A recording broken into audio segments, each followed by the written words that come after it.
हर खबर पर होगी आपकी पकड़। डाउनलोड कीजिए एबीपी लाइव ऐप।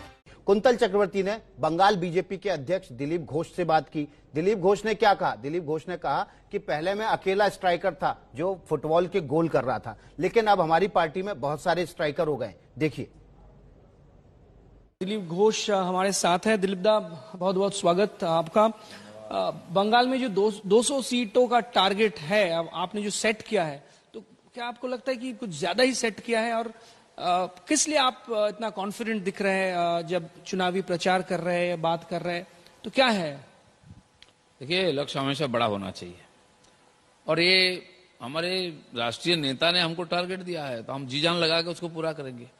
लोकसभा चुनाव को पहले माननीय अमित भाई ने आए थे, उसमें अध्यक्ष थे, उन्होंने आके बोल दिया कि आधा सीट चाहिए, 42 में 21 चाहिए लोकसभा में, और हमारे कार्यकर्ताओं ने जी जान लगा के परिश्रम किए, बलिदान दिया।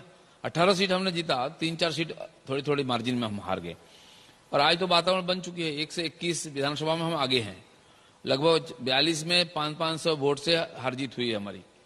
तो इसीलिए आज वातावरण भी ऐसी है, सारे बंगाल में एक परिवर्तन का लहर चल रहा है। जबकि हमारे नेता ने आदेश दिया है तो उसको हम पूरा करेंगे, इसी कॉन्फिडेंस से काम कर रहे हैं। और लाखों कार्यकर्ता जमीनी स्तर पर काम कर रहे हैं। जमीनी जो आ रहा है आउटपुट, तो उससे पता चल रहा है कि लोग तैयार हैं। जगह जगह आप चलिए, देखिए बंगाल में कैसा परिवर्तन का लहर चल रहा है। 200 सीट 200 के ऊपर ही जाएगी बीजेपी की सीट।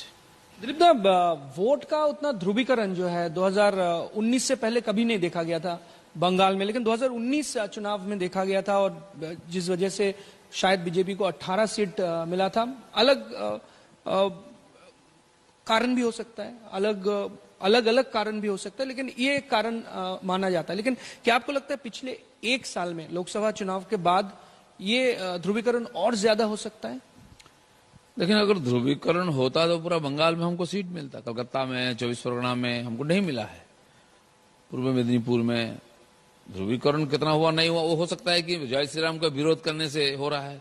ममता बनर्जी ने जय श्री राम का विरोध किया, गांव-गांव में जय श्री राम का नारा लग रहा है, लेकिन कोई अचानक ऐसा हो गया नहीं। 4 साल से हमारे कार्यकर्ता लगातार परिश्रम करते आ रहे हैं। 120 लोगों की बलिदान हुई है राजनीतिक हिंसा के कारण। लगभग 28,000 केसेस हमारे ऊपर चल रहे, फॉल्स केसेस। हजारों लोग घर छोड़ करके बाहर हैं और हजारों लोग जेल में हैं। इस प्रकार वातावरण में लड़ते हुए कार्यकर्ता आगे बढ़ रहे हैं। लोगों की विश्वास हमने जीता है, लोगों ने हमको आशीर्वाद किया है।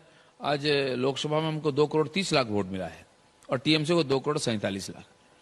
पिछले चुनाव में हमको 86 लाख वोट मिली थी। तो ये जो जंप हुआ है, लगने से जंप लग रहा है, लेकिन पिछले 4 साल विधानसभा चुनाव के बाद से हम लगातार प्रयास करने लगे, योजना लगाने लगे। हमारे राष्ट्रीय नेता माननीय अमित भाई अध्यक्ष से बार बार आके 2-2, 3-3 दिन रह करके कार्यकर्ताओं को उन्होंने प्रेरित किया, गाइड किया, और लोगों ने जी जान लगाया।